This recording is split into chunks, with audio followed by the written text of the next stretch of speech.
Meu nome é Cairo Santos e eu sou kicker e único brasileiro jogando na NFL. Cada chute, cada jarda conquistada, cada passo me levou para mais perto dos meus sonhos. Agora, a cada R$200 em compras com seu Visa cadastrado, você tem a chance de ficar mais perto do sonho de assistir ao Super Bowl 59. E usando o seu cartão de débito, você ainda concorre a prêmios diários de até R$1.000. Não importa o tamanho do seu sonho, dê o primeiro passo.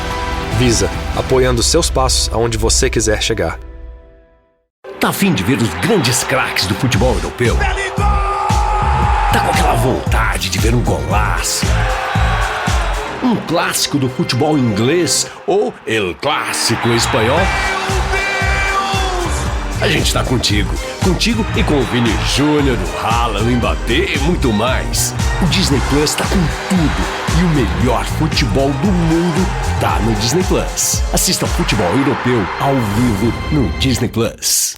Following is an exclusive presentation of News Radio KMAN, your home for K-State athletics. It's game time. This is The Game on News Radio KMAN.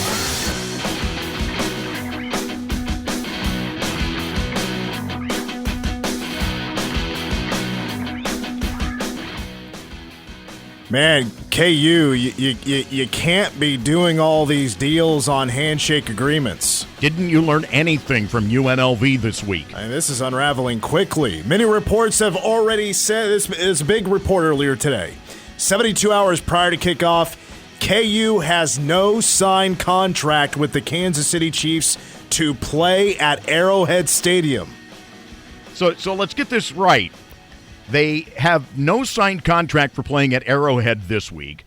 They have no signed contracts for any hotels to go in on the east side of their new stadium complex. What other contracts do they not have in place, I wonder? Yeah, apparently they're just not as flush with cash as the Cats are. And this is need lawyers. And this is the place that has the state's certified law school. I'm just saying. All right, so again, from KUSports.com reporting this. Also, it's the same article as NPR out of Kansas City is where I saw it twice first. Wow. And they say that the University of Kansas Athletics said it plans to be there Friday to prepare the press box for Saturday's football game against KU. Head coach Lance Leipold is looking forward to playing at the home of the Chiefs. The rub is KU and the Chiefs have yet to sign a contract allowing the Jayhawks to play at Arrowhead Stadium, and a KU athletics spokesperson, Daniel Burke, who's an associate AD, says it's complex. Wow. A few hours after these articles start to come out, Daniel Burke on social media says the overarching business terms have been agreed to for months.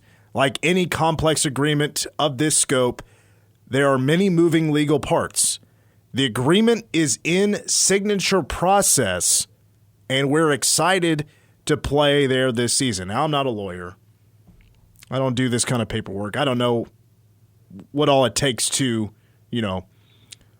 put on an event like this or move your games to another stadium, and I'm sure it's a bit of a hassle. Yet, the agreement between KU and Sporting KC was 4 pages long. It doesn't seem like it should be too complicated. Right. So I know we're missing, I'm sure, a ton of details about this and exactly what is so complex about it. Why isn't paperwork signed? Yeah, yes, I'm sure there's plenty that we're missing from this. I would obviously, well, maybe it's not obvious, but it's my opinion, and from just a few things that I know, that I have heard that, yes, there's enough agreements already put into place that there is definitely going to be a game this Saturday at Arrowhead Stadium. KU is not going to be homeless for their TCU game. They're going to play at Arrowhead. So, don't assume that KU is going to be searching for a home on Saturday, yet that would be very comical. It would make this a lot more – it would be funnier. This would be very entertaining. They'll go over to Avila and play. Yeah, this would be one of the biggest blunders of scheduling and hosting in college sports history. That'd be up there at the top. But they're definitely going to play. So I don't know what they're missing, or if it's insurance things, or working on money splits on tickets, concessions, merch and stuff, because they split up some of that with Sporting KC as well, as long as paying some rent.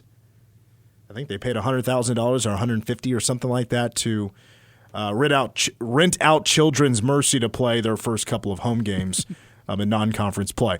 Welcome to the game, Mitch Fortner and Troy Coverdale. I hear Arrowhead Stadium is open, or I blew it. Kauffman Stadium is open, but I'm guessing that might be the same deal, but maybe not. I don't know. Maybe the Chiefs just govern it their own way. It's not exactly the owners of the Truman Sports Complex. Yes, Jackson County handling that would be very interesting, don't you think? I feel like you could come up with a better joke than I could at this point. I'm just noting that, given how everything played out with Jackson County government and trying to get a sales tax passed, Frank White may not be amenable to a quick contract for whatever reason. Yes, the less you know makes it a lot more funnier, but yeah, they're going to play a game at Arrowhead Stadium this Saturday. As much as we want to laugh about it, yes. Now the question is there going to be anybody at the game? We've seen out a couple of times, whether it's Lance Leipold or Travis Goff or, maybe lack thereof Mrs. Leipold. She's definitely on the negative side of things, but are there going to be more fans at the wheel than there are at Arrowhead Stadium? Yeah, I don't know. I was just looking at the tickets. You could go to KU's website and it's they'll take you over to Ticketmaster and then you could start looking up the games. And I was just kind of curious if they're blocking off any seats. It looks like in the end zone, the third deck, upper deck, and in the end zones, they're not selling any tickets. That medium level, there's a ton of tickets left. And about 2/3 of the upper deck where they are selling tickets looks like still available. And there's a lot of scattered seats available in the lower deck as well. So I think they're just really wanting and hoping students take up the student tickets and show up, and at least the lower bowl will look good for TV. How many Missouri fans are there to hate watch? A few. Yeah. There'll be a few. Yeah. That's kind of my thought, too, yeah. Is Mizzou on the road this week? If they're on the road, I'm sure you'll have some Mizzou fans showing up, although it's a 2:30 kick. True. 2:30 kicks are a bit tricky. Like, do I really want to? I mean, you're going to take up a big chunk of your college football watching for that Saturday to go to a game that your team isn't playing in. Missouri's off this weekend. Well, okay. Well, there you go. Then I would just, hey, Columbia, Missouri, let's go buy some tickets and let's create an atmosphere for the purple team. Did I welcome us yet? Welcome to the game. Mitch Fortner, Trey Coverdale. We got a lot to cover in this show. We're with you for 2 hours. It's our only full show of the week. We're going to hear from both coordinators, and we'll talk defensive keys at 4:40, offensive keys against Oklahoma State at 5:40. We're going to hear from Robert Allen, sideline reporter for the Pokes, coming up at 4:25. Curry Sexton joins us at 5:10, and we'll, of course, have Mitch in Vegas at 5:25. Don't expect to be joined by AJ today. He is covering a jury trial downtown. So he's helping the news department today, so he's not able to join us. So it's just Troy and I rocking it for the next couple of hours. Matter of fact, K-State soccer plays. Yes, they do. Tonight against Texas Tech at Boozer. 7 o'clock match. K-State soccer really, really, really needs a bounce back. Mm-hmm. Let's actually go to basketball. This is our first basketball segment that we've had in a long time for K-State Hoops. And it's because earlier today, the Big 12 has announced dates for the conference slates for both men's and women's basketball. Real quick refresher for the men's side, and then we'll go to the women's side after we talk about the men.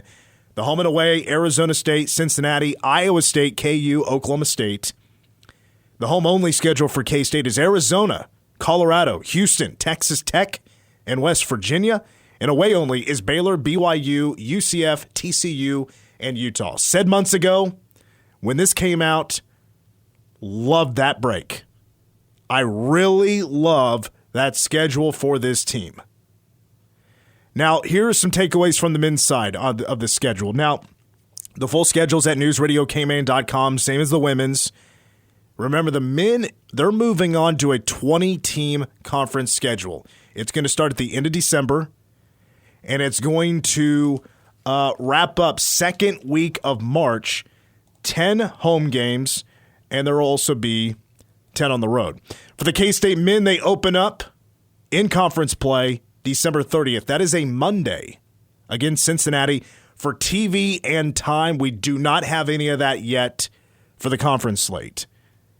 As a matter of fact, I think the whole schedule for K-State so far doesn't have any tip times or TV for the non-con and the conference slate. But here are my takeaways. I'm not going to go over the full schedule. Again, newsradiokman.com for that.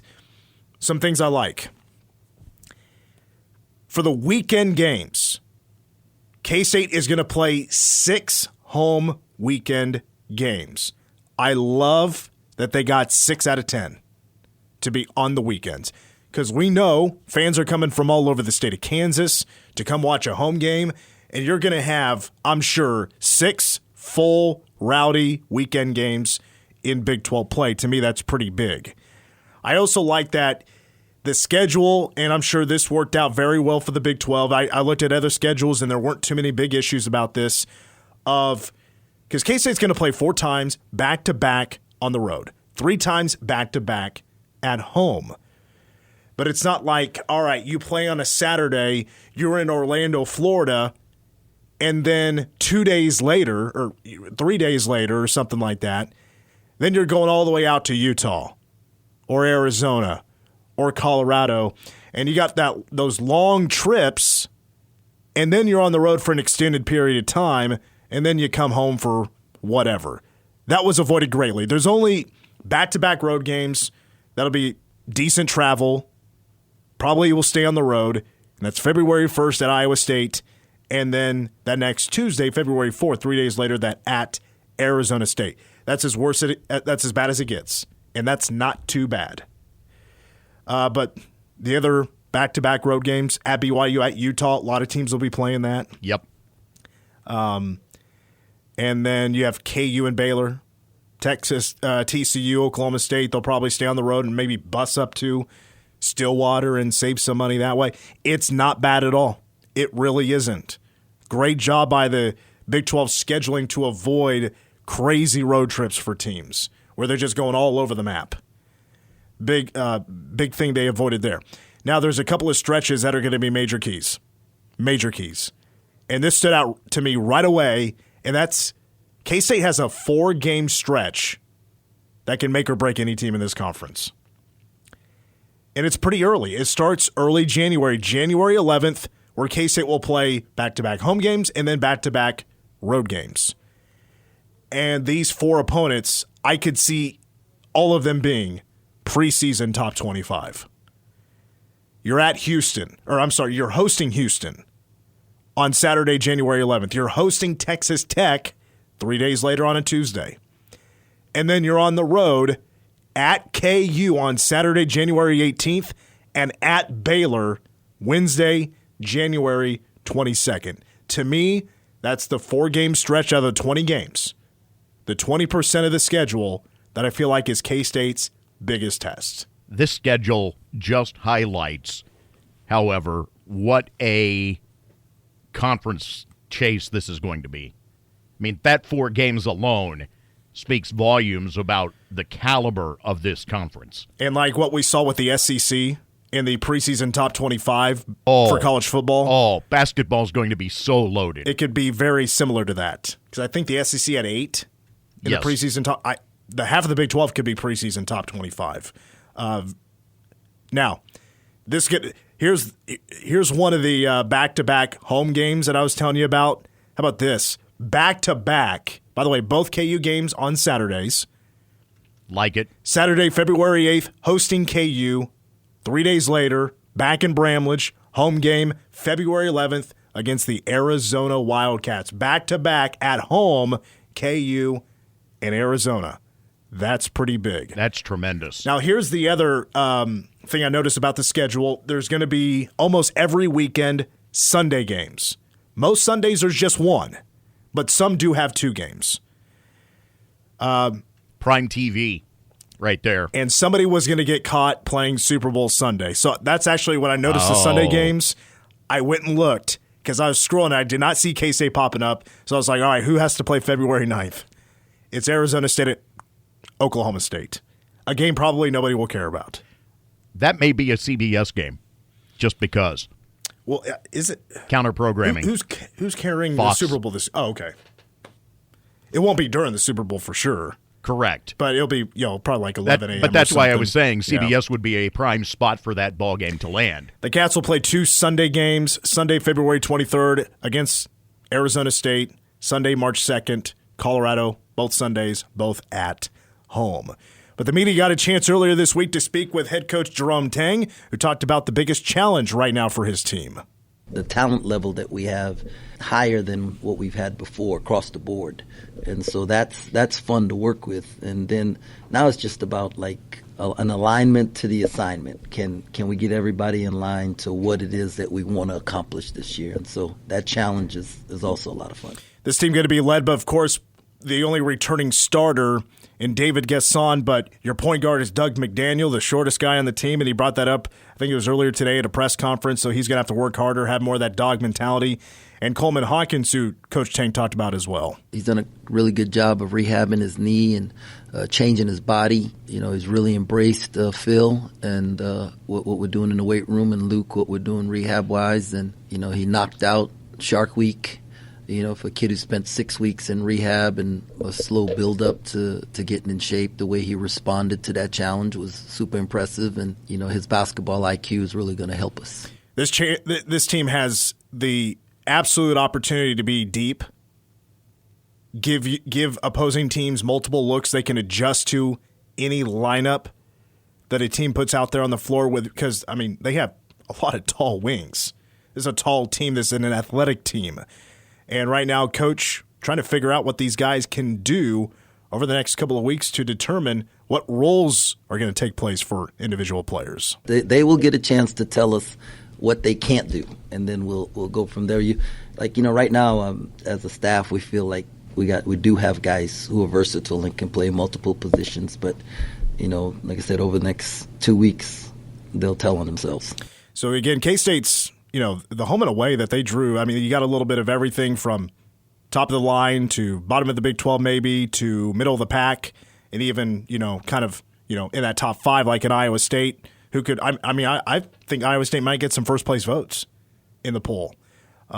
Arizona State shouldn't be that good. Cincinnati is kind of they have a lot returning. They're kind of the dark horse for the Big 12 this year. They're kind of that popular pick right now. At least that's who people are talking about right now, Cincinnati, in their second year in the Big 12. All right, to the women's schedule. Starts December 22nd. Like the men, going to be hosting Cincinnati on a Sunday. They also have a pretty key 4-game stretch. How about this? It's the last 4 games of the regular season. So K-State's chances to win a Big 12 championship. This women's team, guys, they return almost everything other than Gabby Gregory. You have 4 seniors that have started their whole career. You have a bench that can be pretty deep. And they're going to probably be top 15 preseason. Top 15. And they're going to receive votes to win the Big 12. That key 4-game stretch at West Virginia, hosting KU, hosting Baylor, at Iowa State. If they're going to win the Big 12 championship, they're going to have to earn it those last couple of weeks.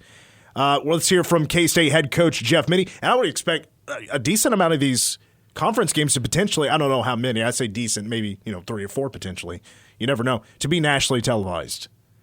Let's hear from Jeff Mittie, who says his team has had a very productive offseason. I thought we had a solid summer. I thought we had a good early part of the fall here. And I think that just for us, we've implemented a lot of new things offensively. So we're probably going maybe slower than you would think, but we're also further ahead than we've ever been. I thought Jeff Mittie had a phenomenal press conference earlier this week, just talking about his team and what excites him without saying the things like Big 12 championship, Final Four, Sweet 16, all the words and phrases that would catch anybody's attention when it comes to preseason hype.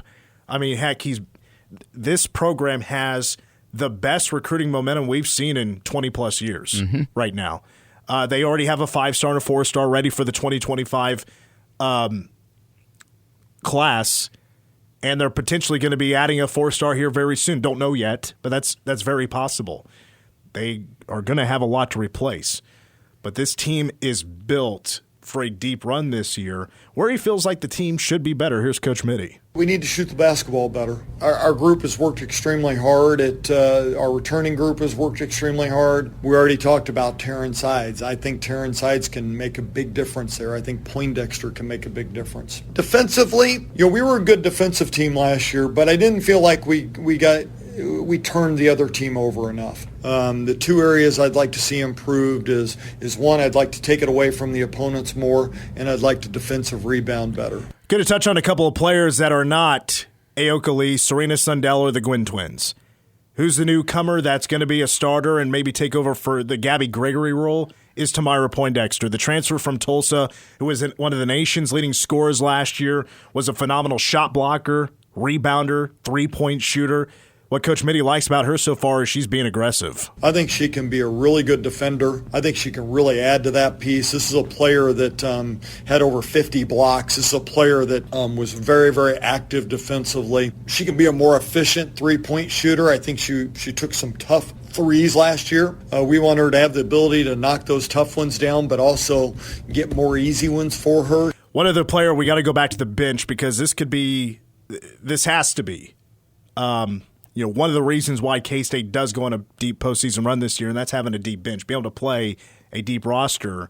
Who we could really see turn the tide and explode in her sophomore year is Terran Sides. Terran's had as good a shooting summer as I've ever had a player. She is making a lot of shots, and I want her to be aggressive there. She's had those wow moments of she can draw all the attention to her. Yoki draws a lot of attention, but we've got to have more players draw attention, and Terran has that ability. 100%. Again, the full schedules for K-State men's and women's basketball can be found at newsradiokman.com. And when we come back, we switch back to football. It is a preview of the Oklahoma State Cowboys with sideline reporter Robert Allen. He's a longtime friend of this show. We'll speak with Robert next on the game.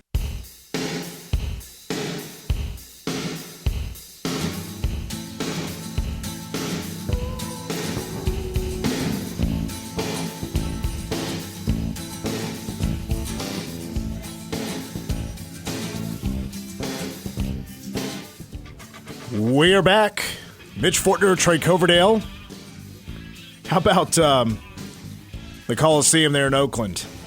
The final game. Packed today.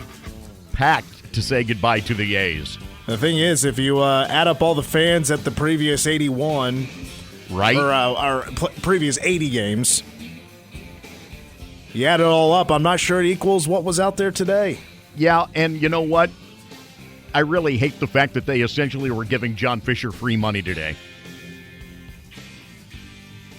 It was for nostalgic reasons. Every fan, I'm sure, there had a memory or two about going to the old ballpark. No, and that's great, and I don't have a problem with that. I just have a problem with it winding up in John Fisher's pockets.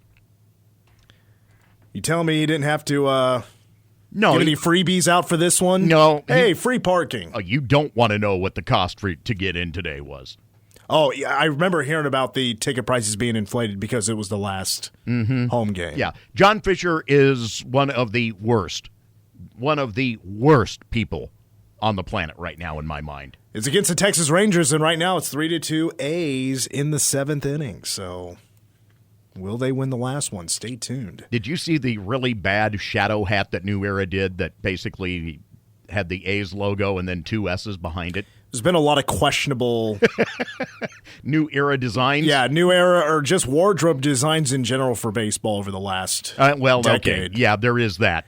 I'll never forget the hats that had the area codes on them. City Edition uniforms myself. One of my least favorite designs ever. Yeah, I could do without the City Editions.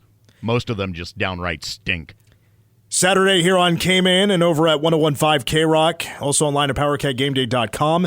It is a 7 a.m. kickoff of breakfast football and the largest pregame show in the Big 12. PowerCat Game Day starts 7 a.m. with myself along with former K-State players Zach Nemechek, Mason Voth, and Tim Everson. We'll get you set for network coverage at 9. Kickoff, the official kickoff time Saturday, 11:07 at Bill Snyder Family Stadium. The 07 because, they're following College Game Day. Need that extra time to allow Lee Corso to get the headgear on. Both teams needing a bounce-back win. Both are 3-1, 0-1 in the Big 12, and they're hanging on to a top 25 position in the AP poll. Let's take a look at the Oklahoma State Cowboys with sideline reporter Robert Allen. Robert now joins us here on the game. Robert, I've been wanting to ask you this question for about 9 months. Going back to the Heisman vote, Ollie Gordon finished in 7th. He received exactly one first-place vote. The question is, do you know who casted that one first-place vote? I do not, and it wasn't me. Where would you have put Ollie Gordon? Actually, number 2, and I had the winner, and I'm feeling really good about it based on what he's doing with the Washington Commanders. Yeah. Boy, a big win they just picked up on Monday night. Well, looking at the this game between Oklahoma State and K-State, offensively, K-State and OSU, they're kind of opposites right now because Ollie Gordon is just averaging 3.5 yards per carry. The passing offense has been one of the best in the country, so I think this is maybe something we definitely need more context on, and that is it just simply the opposing defenses are just focusing and selling out on Ollie Gordon? Is it that simple? No, I don't think it is. I think there are things Oklahoma State can do to run the football better. I definitely think the extra attention and the added numbers in the box have got something to do with it. But you got to remember, Mike Gundy is an old school coach that truly believes his offense needs to be able to run the ball when everybody in the stadium knows they're going to run the football. That's kind of a prerequisite for Mike Gundy for an outstanding offense. I think part of it is they've gotten away some from the gap scheme run game, which I think was a big part of Ollie's success. Now, there's no secret. Ollie's favorite run play is inside zone, and they still do quite a bit of that. And so what they're seeing is not just a heavy box, but Arkansas was the first opponent to really do this. Tulsa tried it a little bit, and Utah actually tried and did it some. It's a loaded inside box. In other words, guard to guard, putting an extra player in there. It worked well for Arkansas, and it's really taken away the inside zone play.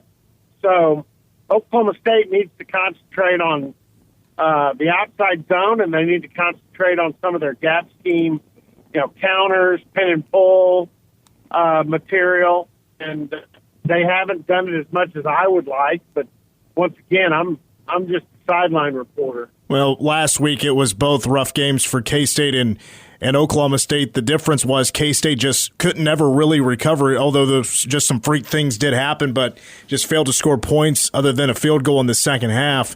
And meanwhile, Oklahoma State did make a game out of it, but I wanted to get your thoughts on Gundy deciding to put Alan Bowman on the bench and going Rangel for a lot of that second half until Bowman came back in and had a couple of touchdown passes. Were you a fan of that move at that point? I wouldn't have done it, but again, at that point, I think there was a feeling that Allen had not played well, and I think that was obvious.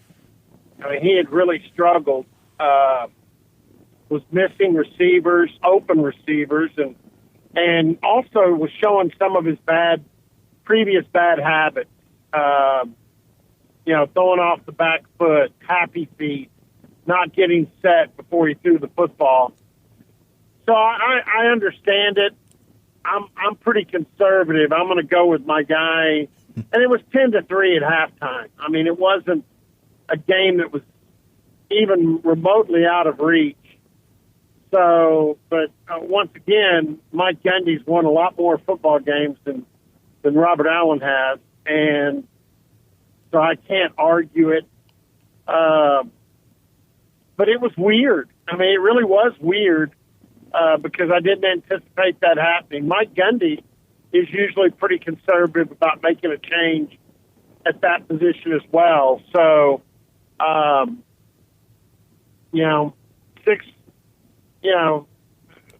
half dozen the other, they got beat. And I'm not positive. I can't convince myself that if they'd stuck with Bowman the entire time, that they would have won the game, but maybe. So, yeah, this is funny, too, because the last couple of times these teams have played, one team has been in a position where they needed to get better. Yep. They were coming off a loss or a couple of losses, and the other team was riding high. This is different because both teams are 3-1. Season is still there, but both teams had a very disappointing Saturday last week, and both are looking to get better. So it's a little bit of a different scenario than what we've seen with these games in the past. Robert Allen, Oklahoma State sideline reporter, is our guest. Flipping over to the defensive side of the football, this is another area where I think we need more context, and that's because defensively, OSU's given up a ton of yards. But they're only giving up about 20 points a game. That puts you in the middle of the pack of the Big 12. And it looks like red zone defense has been very stellar and forcing turnovers. So is the defense story right now, it's pretty major and bend but don't break? There's no doubt. That's what they showed. Even in the big win at Tulsa, Tulsa got into Oklahoma State's end of the field on several occasions and couldn't get any points out of it. But I think this defense is getting better, period. I think the Utah game was maybe their best game of the season. And I know you say, well, wait a second. Utah ran for a lot of yards, and they did. But there were 3 plays that you can easily go back and dissect what went wrong that were worth 155 yards to Utah. You take those 3 plays out of the equation, and that was a great defensive effort. One of them was a touchdown to Keithy. It was man coverage, and he just beat the corner. Give him credit. The other 2 were big run plays where there were a lot of missed tackles, including on Bernard's 62-yard run. Nick Martin had him in the backfield, and Nick Martin doesn't miss much. He's not a guy that chalks up a lot of missed tackles. So I thought the defense, for the most part, was in the right place throughout the game, and I thought it was the best defensive game of the season. And I kind of get a feel for Oklahoma State changed systems. They were in the 3-man front, same thing K-State's been running really well, that a lot of people have adopted from John Haycock at Iowa State. And Mike Gundy decided, we can't stay in this. This isn't going to work, not against teams that are starting to run the ball more. So he kind of demanded his coordinator, Brian Nardo, add a 4-man package. And really, the 4-man package is the predominant part of the defense. And it's taken a while for both the coaching staff and for the players, but I think they're on the downhill side, which means I think the defense is going to be consistently better moving forward than it was in the first 3 games of the season. Yeah, K-State offense right now looking to get things moving a little bit smoother, more rhythm, and better in the passing game. So this will be an interesting test against Oklahoma State at Bill Snyder Family Stadium to see if K-State does improve in those areas. Robert, got a couple of more questions for you. Let's talk now about the health of Oklahoma State, because I know about Colin Oliver. For those that don't know, boy, this was probably 2.5, 3 weeks ago where Colin Oliver hurt his foot, and it was estimated that he's going to be out at least a month. So right now, is Colin Oliver still expected to be out? And then elsewhere, how healthy is Oklahoma State? They're in pretty good shape. Colin Oliver will not be back, but he is probably going to be back quicker than anybody thought. He's been at practice the last couple of days, not practicing, but just kind of out there to keep tabs on what's going on and show that, hey, I'm close. Give me some time, but I'm close. The biggest thing on the offensive side is Jake Springfield has a stress fracture, and those things, you never know. They're being cautious with it. I don't think he'll play Saturday, and I don't think it's imperative because they've got 3 starting offensive tackles with Glass, the transfer from Arizona State, and with Cooper and Springfield. So you've got Cooper and Glass that'll go again on Saturday. Other than that, they came out of the Utah game without any injuries, which is pretty good because it was a physical football game, and it was played with the temperature on the turf was 161. So I would say it was probably about 135 at eyeball level on the field. It was pretty toasty. And OSU had to defend 81 plays. That's a lot of plays in that kind of heat, but they came out of it pretty good. Robert, I do have some good news for you, even though you're going to be on the east sideline. Looks like the high is going to be 80 on Saturday, sunny, a little bit of a north wind, so it should be a lot better weather here up in Manhattan for Saturday's game against K-State. And I tell you what, Chris Klanderman has not had the best of luck against Oklahoma State. He's 1-4 against the Pokes, which the win coming up 2 years ago, of course. But the one win was worth several. It was 48-zip, and I still remember the Will Howard to Cade Warner. Yeah, Warner. Oh, that was one of the prettiest pass plays I've ever seen. Thrown perfectly, covered well by Corey Black, and Warner made a great catch.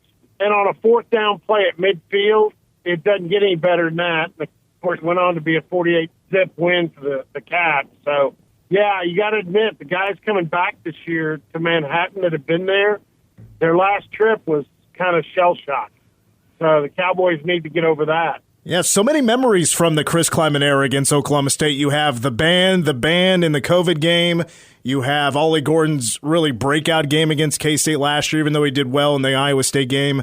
And of course, the blowout 2 years ago. But yeah, but Will Howard won't be here for this one, so he won't have a chance to get a rubber game in. How old is Alan Bowman? Because I know he's in his 7th year. I mean, Avery Johnson's 19 years old. How old's Alan? 24.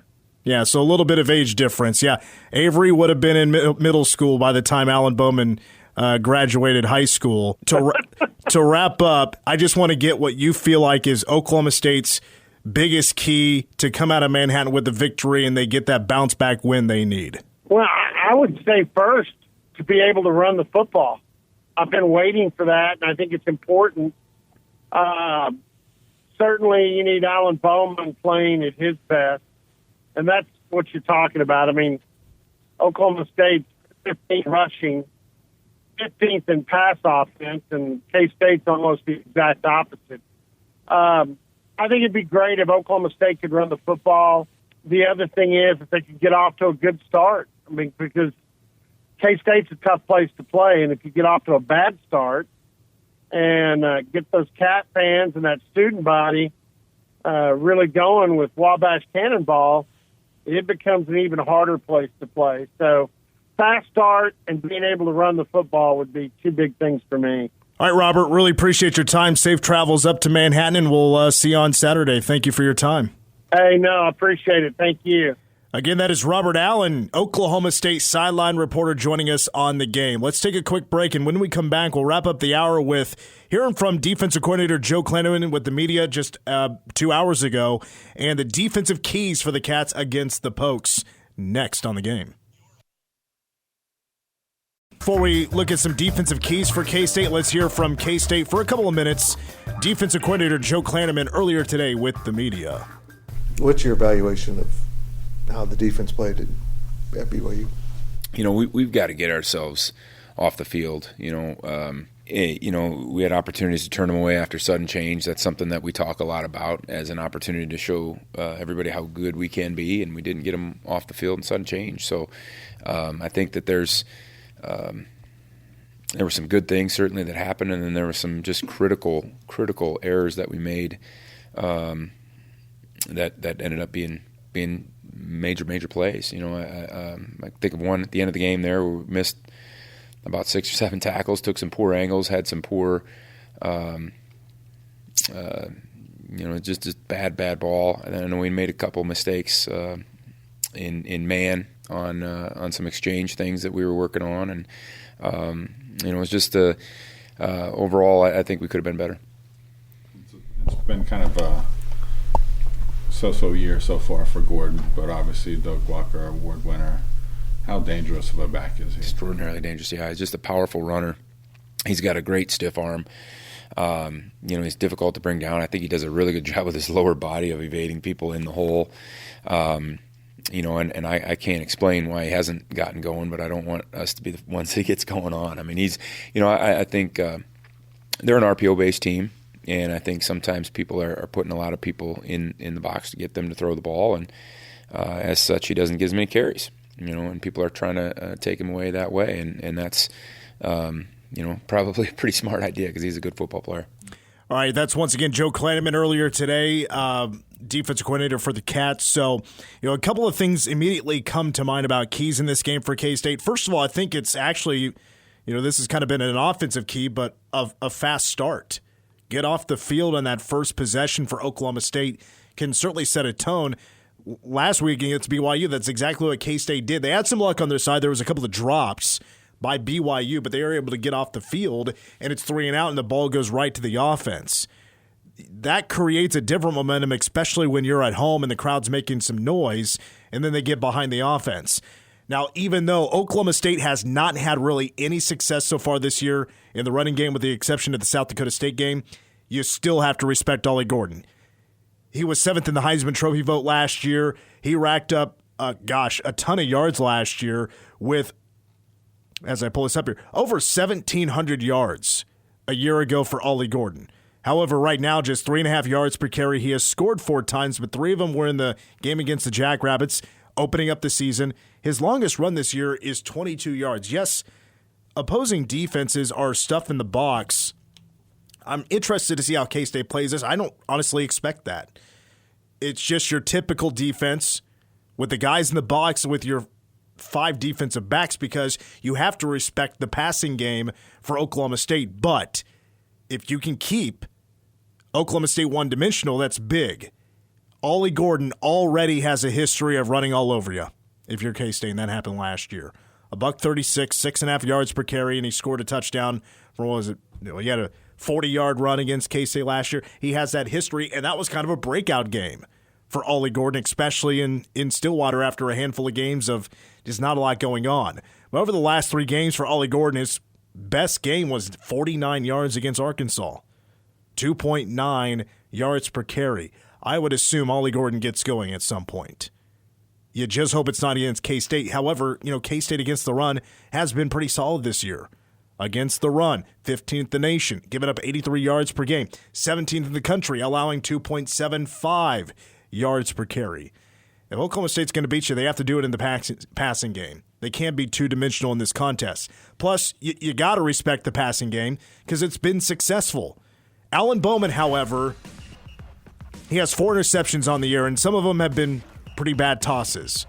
The receivers are veterans. They've been around that program for a while. I'm not exactly convinced Alan Bowman is the best quarterback in the world. I think he's vulnerable to turnovers. I think it'll be a little bit bend but don't break. K-State has to force some turnovers on Saturday. That's going to wrap up Hour 1. When we come back, Curry Sexton plus Mitch in Vegas, and we'll take a look at the offensive side of the football as well for the Cats. Hour 2 of the game next on KMAN.